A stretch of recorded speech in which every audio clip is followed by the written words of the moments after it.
아버님, 어머님, 정말 중요한 소식이에요. 2026년부터 우리나라 요양보호사 제도가 완전히 달라집니다.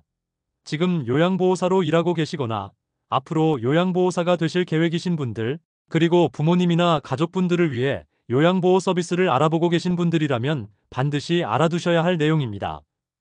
혹시 이런 고민 해보신 적 있으시죠? 나이가 드니까 집에서 혼자 있을 때 불안해. 만약에 쓰러지면 어쩌지? 요양보호사를 구하고 싶은데 비용은 얼마나 들까? 요양보호사로 일하려는데 수입이 괜찮을까? 이런 걱정들 말이에요. 그런데 말이죠. 정부에서 이런 고민들을 해결할 수 있는 방법들을 내놓았어요. 더 나은 돌봄 서비스를 받으실 수 있고 요양보호사로 일하시는 분들도 더 좋은 처우를 받으실 수 있게 됩니다. 그래서 오늘은 2026년부터 시행되는 새로운 요양보호사 제도와 함께 여러분께서 지금 당장 신청하실 수 있는 다양한 돌봄 지원 제도에 대해 자세히 말씀드리려고 합니다. 이 영상을 끝까지 보시면 요양보호사 제도가 어떻게 바뀌는지, 추가 수당은 얼마나 받을 수 있는지, 그리고 무료로 받을 수 있는 안전장비는 무엇인지, 혼자 계실 때 위험한 상황에서 도움받는 방법까지 모두 알 수 있습니다. 구독과 좋아요는 무료이고 여러분의 클릭 한 번이 저희에게 정말 큰 힘이 됩니다. 지금 바로 구독 버튼과 좋아요 버튼, 그리고 알림 설정까지 꾹 눌러주세요. 자, 그럼 지금부터 하나하나 차근차근 설명해 드릴게요. 우리나라가 지금 어떤 상황인지 아시나요? 65세 이상 어르신들이 전체 인구의 20%가 넘었습니다. 5명 중 1명이 어르신이라는 얘기죠. 이걸 전문 용어로 초고령화 사회라고 부르는데요. 쉽게 말해서 우리나라가 정말 빠르게 나이 들고 있다는 뜻입니다. 그래서 정부에서도 어르신들을 위한 여러 가지 지원 제도를 만들어 놓았는데요. 문제는 많은 분들이 이런 제도가 있는지 몰라서 신청을 안 하신다는 거예요. 정말 아까운 일이죠.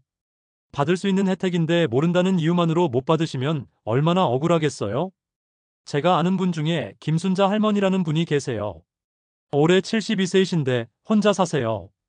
자녀분들은 다 서울에서 일하시고 할머니는 시골에 혼자 계시거든요. 그런데 작년 겨울에 집에서 넘어지셨대요. 다행히 크게 다치진 않으셨는데 그때 정말 무서우셨다고 하더라고요. 누가 날 발견해 줄까 하는 생각에 밤새 잠을 못 주무셨대요. 그래서 제가 주민센터 가셔서 안전장비 신청하시라고 말씀드렸죠. 처음엔 그런 게 있어? 돈은 얼마나 들어? 하시더니 무료라고 하니까 깜짝 놀라시더라고요. 지금은 응급 호출기도 달고 가스 감지기도 설치하셔서 훨씬 안심하고 지내세요. 이처럼 정말 유용한 제도들이 많이 있어요. 하나씩 차근차근 설명해 드릴게요. 먼저 말씀드릴 건 어르신 안전 돌봄 서비스예요. 이게 뭐냐면요. 홀로 계시는 어르신들 집에 여러 가지 안전 장비를 무료로 설치해 드리는 거예요. 어떤 장비들이냐고요? 첫 번째, 화재 감지기입니다. 요리하시다가 깜빡하고 가스불 끄는 걸 잊으실 수도 있잖아요. 나이 드시면 기억력이 예전 같지 않은 건 당연한 일이에요. 이 감지기가 있으면 연기나 불이 나면 자동으로 관제센터로 신고가 들어가요. 그럼 소방서에서 바로 출동하고 등록해 놓으신 자녀분들한테도 연락이 가요. 두 번째, 응급 호출기예요. 이건 정말 중요해요. 갑자기 어지러우시거나 가슴이 아프시거나 넘어지셨을 때 버튼만 누르시면 바로 119로 연결돼요. 말을 못하셔도 괜찮아요. 위치가 자동으로 전송되거든요. 세 번째, 출입문 감지기입니다. 이게 왜 필요하냐면요. 만약에 어르신이 하루 종일 문을 열고 닫은 기록이 없으면 자동으로 보호자한테 연락이 가요. 혹시 무슨 일이 생긴 건 아닌가 해서 확인할 수 있게 해주는 거죠. 네 번째, 활동 감지기도 있어요. 집안에서 일정 시간 동안 움직임이 감지되지 않으면 역시 보호자한테 알람이 가요. 이런 장비들을 다 무료로 설치해드려요. 예전에는 소득 기준이 있었는데 지금은 그것도 없앴어요. 그러니까 소득이 얼마든 상관없이 받으실 수 있다는 얘기예요. 누가 신청할 수 있냐고요? 65세 이상이시고 혼자 사시는 분, 기초연금 받으시는 분, 두 분이 같이 사시는데 둘 다 75세 이상이고 한 분이 거동이 불편하신 경우 조손 가구, 장애인 가구 모두 신청하실 수 있어요. 신청은 정말 간단해요. 가까운 주민센터에 가셔서 안전 돌봄 서비스 신청하러 왔어요 하시면 돼요. 직접 가시기 힘드시면 전화로도 신청할 수 있고요. 자녀분들이 대신 신청해 드릴 수도 있어요. 아까 말씀드린 김순자 할머니 경우처럼 정말 위급한 상황에서 큰 도움이 될 수 있어요. 신청 안 하실 이유가 없죠. 그 다음으로 알아두시면 좋은 게 노인 맞춤 돌봄 서비스예요. 이건 안전장비만 설치하는 게 아니라 사람이 직접 방문해서 여러 가지 도움을 드리는 서비스예요. 어떤 도움을 받을 수 있냐면요. 첫째, 안전 확인이에요. 정기적으로 집에 방문해서 안부를 여쭤보고 집안이 안전한지, 위생은 괜찮은지 확인해드려요. 둘째, 정서적 지원이에요. 혼자 계시면 외로우시잖아요? 말동무가 되어드리고 함께 시간을 보내드리는 거예요. 이게 생각보다 정말 중요해요. 우울증 예방에도 큰 도움이 되거든요. 셋째, 외출 동행 서비스예요. 병원에 가셔야 하는데 혼자 가시기 불안하시죠? 함께 동행해드려요. 관공서에 가셔야 할 일이 있으시면 그것도 함께 가드려요. 넷째, 가사 지원이에요. 식사 준비가 힘드시거나 청소가 어려우시면 도와드려요. 빨래나 설거지도 해드리고요. 이 서비스도 신청 대상이 있어요. 65세 이상이시고 기초생활수급자, 차상위 계층 또는 기초연금 받으시는 분 중에서 혼자 사시거나 돌봄이 필요하신 분들이에요. 신청은 마찬가지로 주민센터에 가셔서 하시면 돼요. 담당자가 상담해드리고 어떤 서비스가 필요하신지 파악해서 맞춤형으로 제공해드려요. 아, 그리고 여기서 잠깐 여러분께 부탁드릴 게 있어요. 저희가 이렇게 계속 좋은 정보를 알려드리려면 여러분의 응원이 정말 필요해요. 구독, 좋아요, 알림 설정 이 세 가지만 눌러주세요. 몇 초도 안 걸려요. 그럼 다음에 또 유익한 정보 올라올 때 바로바로 알림 받으실 수 있어요. 지금 바로 눌러주시면 정말 감사하겠습니다. 자, 그럼 이제 본격적으로 요양보호사 이야기를 해볼게요. 많은 분들이 궁금해하시는 내용이거든요. 요양보호사가 뭔지 간단히 설명해 드릴게요. 거동이 불편하시거나 치매가 있으시거나 혼자서 일상생활하기 힘드신 어르신들을 돌봐드리는 분들이에요. 집으로 방문해서 돌봐드리는 제가 서비스도 있고 요양원 같은 시설에서 일하시는 경우도 있어요. 그런데 요양보호사로 일하시는 분들의 처우가 그동안 좋지 않았어요. 힘든 일인데 비해 급여가 적었고 근무 환경도 열악했거든요. 그래서 새로 요양보호사가 되려는 사람이 많지 않았어요. 근데 어르신들은 점점 늘어나시고 돌봐드릴 사람은 부족하니까 큰 문제가 된 거예요. 그래서 정부에서 여러 가지 대책을 내놓았어요. 먼저 2025년 최저임금 얘기부터 할게요. 올해보다 2.9% 오른 시간당 1만 320원으로 정해졌어요. 한 달로 치면 215만 6,880원 정도 되는 거죠. 그런데 여기서 끝이 아니에요. 추가 수당이 있거든요. 첫 번째, 장기 근속 장려금이에요. 7년 이상 요양보호사로 일하신 분들한테 매달 10만 원을 더 드려요. 오래 헌신하신 분들한테 감사의 마음을 표현하는 거죠. 두 번째, 선임 요양보호사 수당이에요. 이건 정말 좋은 제도예요. 5년 이상 경력이 있으시고 승급 교육을 이수하시면 선임 요양보호사 자격이 생겨요. 그럼 매달 15만 원을 추가로 받으세요. 계산해 보세요. 장기 근속 장려금 10만 원, 선임 요양보호사 수당 15만 원, 합치면 매달 25만 원이에요. 1년이면 300만 원이나 더 받는 거죠. 이게 얼마나 큰 돈이에요. 제가 아는 분 중에 박영희 요양보호사님이 계세요. 올해로 8년째 일하고 계시는데요. 작년에 선임 요양보호사 자격도 따셨대요. 그래서 지금은 기본 급여에 매달 25만 원을 더 받으신대요. 저한테 이렇게 말씀하시더라고요. 처음 시작할 때는 급여가 적어서 힘들었는데 지금은 정말 나아졌어요. 게다가 오래 일할수록 더 많이 받으니까 보람도 느끼고 계속 일하고 싶은 마음이 들어요. 이렇게 정부에서도 요양보호사분들의 처우를 개선하려고 노력하고 있어요. 그런데 여기서 정말 중요한 소식. 2026년부터 완전히 새로운 제도가 시작돼요. 바로 외국인 요양보호사 양성 대학 시범 사업이에요. 이게 무슨 말이냐면요.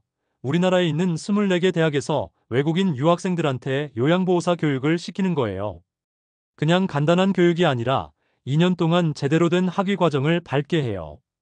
명지전문대, 삼육보건대, 경인여자대학교 같은 학교들이 선정됐어요. 2026년 1학기부터 시작한다고 하니까 이제 얼마 안 남았네요. 이 외국인 학생들은 뭘 배우냐고요? 첫째, 한국어를 배워요. 어르신들과 대화하려면 한국말을 잘해야 하잖아요. 그래서 제대로 된 한국어 교육을 받아요. 둘째, 요양보호 전문 교육을 받아요. 어떻게 어르신들을 모시는지, 응급 상황에는 어떻게 대처하는지, 치매 어르신은 어떻게 돌보는지 등등 체계적으로 배워요. 셋째, 실습도 해요. 학교에서 배운 걸 실제로 현장에서 적용해 보는 거죠. 이렇게 2년 동안 공부하고 자격증까지 따면 바로 취업까지 연결해줘요. 그러니까 학생 입장에서도 확실한 진로가 생기는 거고, 우리나라 입장에서는 부족한 돌봄 인력을 확보하는 거예요. 근데 이 제도에 대해서 의견이 나뉘어요. 찬성하시는 분들은 이렇게 말씀하세요. 어르신들은 늘어나는데 요양보호사가 부족해서 큰일이었어요.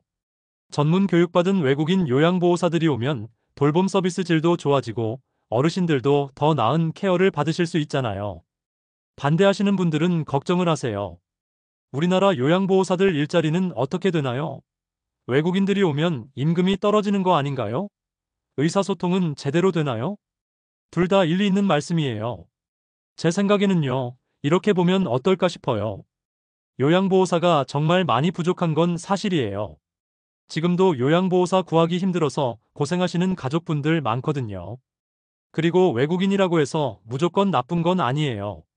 제대로 된 교육을 2년 동안 받으면 실력 있는 요양보호사가 될 수 있어요. 한국어도 배우고 우리 문화도 이해하면서 공부하니까요. 오히려 전체적인 돌봄 서비스 수준이 올라갈 수 있어요. 경쟁이 생기면 서비스 질도 좋아지고 처우 개선도 더 빨리 이루어질 수 있거든요. 물론 정부에서 기존 요양보호사분들의 권익도 보호해야겠죠. 임금이 떨어지지 않게, 오히려 더 올라가게, 근무 환경도 계속 개선하게 해야 해요. 제가 만난 이영수 요양보호사님은 이렇게 말씀하시더라고요. 처음에는 걱정했는데 생각해보니까 전문 교육받은 사람들이 더 오면 우리 직업의 전문성도 인정받을 수 있겠더라고요. 그리고 힘든 일인데 사람이 부족하니까 도움이 되면 좋죠. 긍정적으로 보시는 거예요. 결국은 어르신들이 더 좋은 돌봄을 받으시면 되는 거잖아요. 그리고 요양보호사로 일하시는 분들도 더 나은 대우를 받으시고요. 정부에서도 이런 부분들을 계속 보완해 나갈 거라고 해요. 2026년부터 2027년까지 2년 동안 시범 사업을 하면서 문제점은 고치고 좋은 점은 더 발전시킨다고 하니까요. 그러니까 너무 걱정만 하지 마시고 어떻게 발전해 나가는지 지켜봐 주세요. 그리고 본인이 요양보호사이시거나 되실 생각이 있으시면 선임 요양보호사 같은 제도를 잘 활용하셔서 더 많은 혜택 받으시길 바라요. 자, 정리해 볼게요. 2026년부터 요양보호사 제도가 큰 변화를 맞이해요. 외국인 요양보호사 양성 프로그램이 시작되고 기존 요양보호사분들을 위한 추가 수당도 계속 늘어나고 있어요. 그리고 어르신들을 위한 여러 가지 지원 제도들도 있어요. 안전 돌봄 서비스로 무료로 안전장비 설치 받으실 수 있고 노인 맞춤 돌봄 서비스로 방문 돌봄도 받으실 수 있어요. 중요한 건 신청이에요. 아무리 좋은 제도라도 신청을 안 하시면 혜택을 못 받으세요. 주민센터에 한 번만 가시면 돼요. 전화로도 되고요. 나는 괜찮아. 나는 아직 건강해 이러지 마시고 미리미리 준비하시는 게 좋아요. 안전장비도 있으면 마음이 편하시잖아요.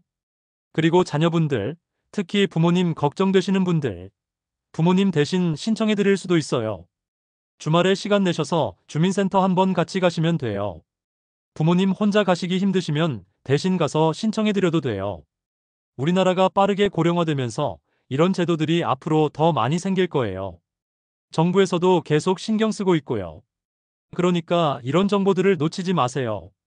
주변에 혼자 사시는 어르신들 계시면 이 영상 꼭 알려드리세요. 카카오톡으로 공유하시면 돼요. 오늘 영상이 도움이 되셨나요? 도움이 되셨다면 좋아요 버튼 꾹 눌러주세요. 그리고 구독하시면 다음에 또 유익한 정보 올라올 때 바로 알람 받으실 수 있어요. 혹시 궁금하신 점 있으시면 댓글로 남겨주세요. 최대한 답변 드리려고 노력할게요. 오늘도 끝까지 시청해주셔서 정말 감사합니다. 여러분의 건강과 행복을 진심으로 기원합니다. 아, 그리고 꼭 부탁드려요. 이 영상 주변 지인분들한테도 공유해주세요. 특히 어르신들, 요양보호사로 일하시는 분들한테 정말 유용한 정보거든요. 카카오톡으로 보내드리거나 유튜브 링크 공유하시면 돼요. 여러분의 작은 공유가 누군가에게는 큰 도움이 될 수 있어요. 감사합니다. 다음에 또 좋은 정보로 찾아뵙겠습니다.